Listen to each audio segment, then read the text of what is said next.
بيبدأ فيلمنا في روسيا مع طفل اسمه سيارجي وهو قاعد مع أمه وأخوه جنب النهر بيقضوا وقت لطيف مع بعض، وبيطلع سيارجي بشجاعة عالية وبيتباهى قدام عيلته إنه عرف يعمل ده وهو فرحان. ولكن فجأة بتعدي طيارة نفاثة ألمانية من فوقيهم، فبتنادي الأم بصوت عالي على أولادها علشان يستخبوا في الزرع، وده علشان محدش من الجنود يشوفهم أو يقتلهم وهم في وقت حرب العالمية التانية. ولكن سيارجي اللي عنده 6 سنين بيقول إنه مش خايف من الأعداء، وبيطلع النبلة اللي معاه وبينشر على الطيارة وبيحدفها بالنبلة. ولكن بتحصل حاجة غريبة وبينجح إنه يفجر الطيارة، ولما بيجي يبص حواليه بيلاقي إن عيلته اختفت، وبيكتشف إن كل ده كان بيحلم بالليل وهو نايم، وبيصحى من الكابوس اللي كان فيه وبينادي على أمه علشان بيكون قلقان. وفجأة بيخبط حد على باب بيته، فبيقوم سيارجي يفتح على أساس إنها أمه، ولكن بتظهر واحدة من الجيران وبتدخل البيت وهي مخضوضة وخايفة، وبتطمن على سيارجي وبتحمد ربنا إنه لسه عايش وبخير. لكن بتقوله خبر وحش وهو إن عيلته وأخوه ماتوا. وقتها بيكون الطفل مش قادر يستوعب كلام الست دي،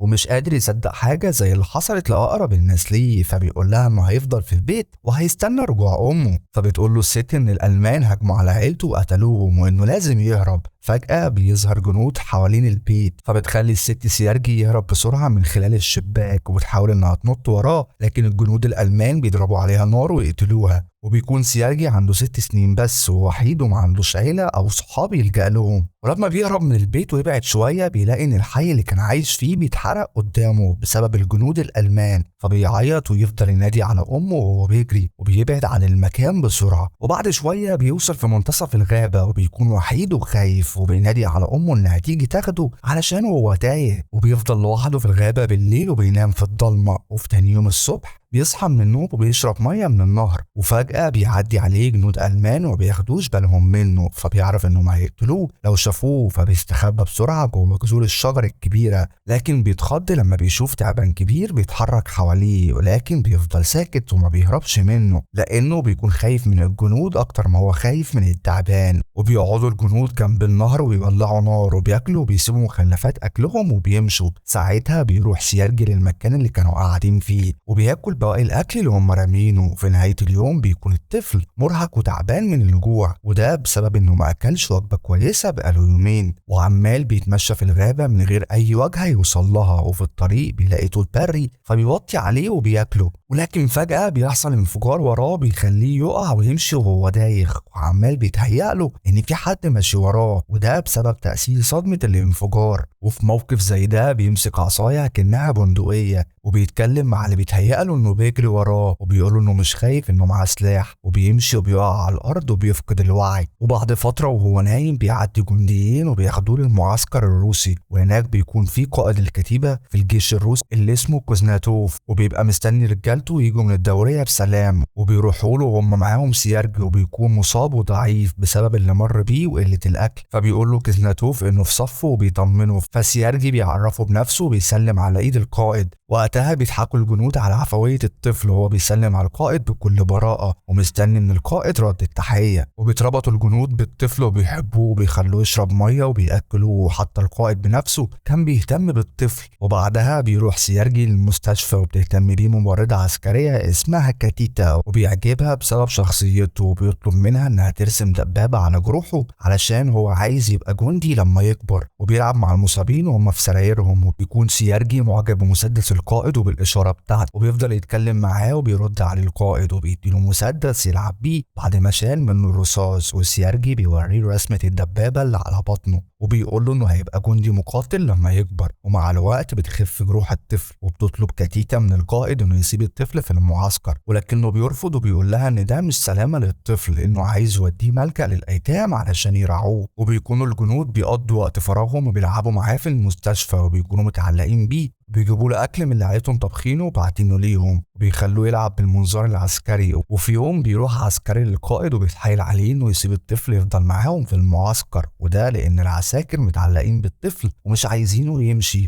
وكمان هو بيشيل حمل الحرب من عليهم وهم بيلعبوا معاه. ولكن القائد بيفضل مصمم على قراره، وهو انه يبعت الطفل الملجأ علشان سلامته. وفي تاني يوم بيهاجم الألمان المعسكرات الروسية، وبيكون في جنود روس كتير مصابين، وبتيجي عربية عشان تاخد سيارجي للملجأ. فالقائد بيودع الطفل وبيديله مسدس جهاز خشب كلعبة هدية، فبيحضنوا الطفل وبيقولوا انه خايف على سلامة القائد، وبيتأثر القائد بحضنه وكلام الطفل ليه وبيغير رأيه وبيقول ان هيتبنى سيارجي زي ابنه. وبالليل بيكون الجنود سعداء وفرحانين جدا علشان الطفل مش هيسيب المعسكر وهيفضل معاهم، وبيعملوا له بدلة عسكرية. وفي تاني يوم بيصحي القائد الطفل من النوم وبيديله الزي العسكري، فبيلبسه وبيكون سعيد جدا وشكله بيبقى زي ما يكون عسكري بجد، وبيفضل يجري في المعسكر بالبدلة والعساكر بتهزر معاه. لما بيكون سيارجي بيجري فجأة بتظهر طيارات ألمانية وبتحدف العساكر بالقنابل، فبيتحرك عساكر الروس بسرعة وبيخبوا الطفل في مكان آمن من المتفجرات وبيروحوا يحاربوا الألمان. وبعدها بيكون رقم المصابين كبير وبيبقى الطفل عايز يلاقي طريقة يساعدهم بيها، فبيروح يجيب مية ويشرب المصابين، وبيكون واحد فيهم عينه مصابة وملفوف عليها شاش، فبيطلب من سيارجي يقرا له رسالة مبعوتها له من عيلته. وبيبقى الطفل عايز يساعده بس ما بيعرفش يقرا، فبيصنع كلام من دماغه وبيقول المصاب ان البقرة بتاعته امان في المزرعة، فبيقول المصاب اللي ما عندوش بقرة وبيبقى مستغرب، فبيرد عليه جندي مصاب تاني وبيقول ياخد الطفل على قد عقله وبيضحك. وبعدها بيقرا رسائل الباقيين وهو بيصنع رسائل من تفكيره، وبتكون الجنود مبسوطة من اللي هو بيحاول يخفف عنهم. وفي نفس الوقت بيكون القائد بيتكلم مع الكتيتة لوحدهم، وبيطلع انهم هما الاتنين عندهم مشاعر لبعض ولكن لسه محدش اعترف بحبه للتاني. وبعد فترة بيتكلم سيارجي مع القائد واللي بقى أبوه الجديد، وبيقوله إنه بقى بيعتبر نفسه جندي أساسي في المعسكر وبيعرف نفسه بتعريف عسكري. وفي طريقهم بيلاقوا محطة عسكرية متضررة بسبب الانفجارات، فبيعلم ابنه إنه يقلع القبعة احتراما لأرواح الشهداء مكان موتهم. وفي تاني يوم بيروح سيارجي للقائد وبيبقى مصر إنه يتكلف بمهمة، فبيكلفوا القائد بمهمة توزيع الرسائل على الجنود، وبيروح الطفل ينجز المهمة وبيبقى الجنود مبسوطين من الرسائل، وكمان مبسوطين ان سيارجي هو اللي بيوصلهم وبيرقصوا من الفرح. وفي اليوم اللي بعده بيروح سيارجي في مكان بعيد عن المعسكر لوحده ومعاه المنظور العسكري، وهو بيلعب بيلاحظ راجل واحد طالع وبيتحرك من قمقش، فبيجري بسرعة على المعسكر ويقول للجنود على اللي شافه هناك. وبيبقى الجنود مفكرين انه ممكن يكون بيلعب وبيتهيأ له، ولكن بيروحوا معاه علشان يتأكدوا. ولما بيوصلوا لقمقش وهناك بيلاحظوا وجود حركة وبيطلع منهم جنديين ألمانيين وبيقبضوا الروس عليهم وبياخدوهم للمعسكر، وبيفضلوا يمدحوا في سيارجي وذكائه وان هو السبب في الانجاز ده وانقذ حياة الجنود كانوا ممكن يتقتلوا. وبالليل بيكون القائد مبسوط جدا من سيارجي وبيوريه الاوراق الرسمية بخصوص تبنيته للطفل، وانه دلوقتي بقى ابوه رسمي، والطفل عارف مشاعر ابوه تجاه كتيتة، وعلشان يرد الجميل بياخد ابوه ليها علشان يعترف لها بحبه.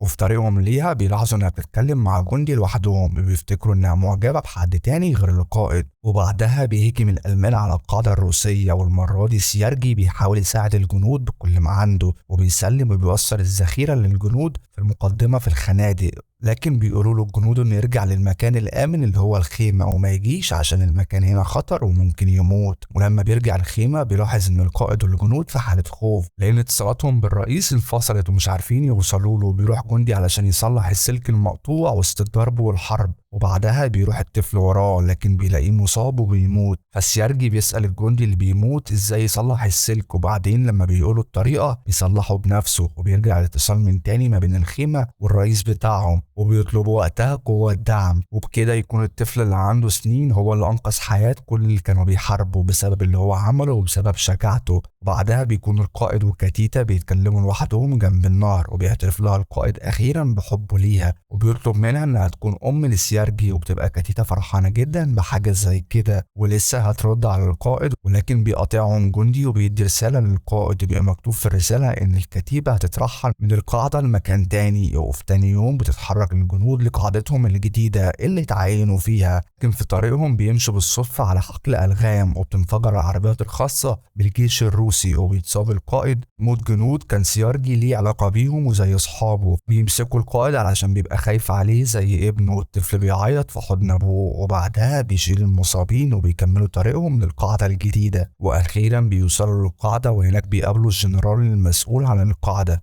وبيعجب الجنرال بطموح سيارجي وبيهني القائد على ابنه الذكي. وفي تاني يوم بتتكرم الكتيبة وبتاخد وسام الشرف والبطولة واللي بيكون منهم سيارجي، وبيروح يستلم الوسام وبيقدم التحية العسكرية وبيقسم على حماية البلاد والولاء. وفي ليلة بتكون القاعدة تحت القصف وبيهاجموها الألمان، وبيكون القائد تحت الحطام ومش عارف يطلع، فبيعيط سيارجي من خوفه على ابوه وبيحاول انه يساعده، وبيروح ينادي على جنود تانيين وبيروح يساعدوا القائد ويطلعوه من اللي هو فيه. وفي تاني يوم بيروح سيارجي لابوه المصاب وهو على السرير في المستشفى، وبتكون ايد الطفل اتصابت اصابه شديده وهو كان بيحاول ينقذ القائد وقت الهجوم. وبيكون الطفل مصدر الالهام لكل اللي في الجيش الروسي، وبيكون ما عندوش عيله غير الجيش وابوه كتيتا، وبيتحرك معاهم على طول في كل الحروب اللي بيمروا فيها. وفي النهاية بتروح الكتيبة للقاعدة الجديدة أو بيوصلوا بولندا ومعاهم سيارجي، وبيبقى معروف بأصغر محارب في العالم حصل في التاريخ، وبتنتشر قصته كقصة تاريخية ومصدر إلهام لكل الجنود من جميع جنسيات العالم. وبيكون الفيلم مأخوذ من قصة حقيقية عن البطل المحارب الصغير السيارجي. ودي كانت نهاية فيلم النهاردة، يا رب يكون عجبكم. ما تنسوش تقولوا لنا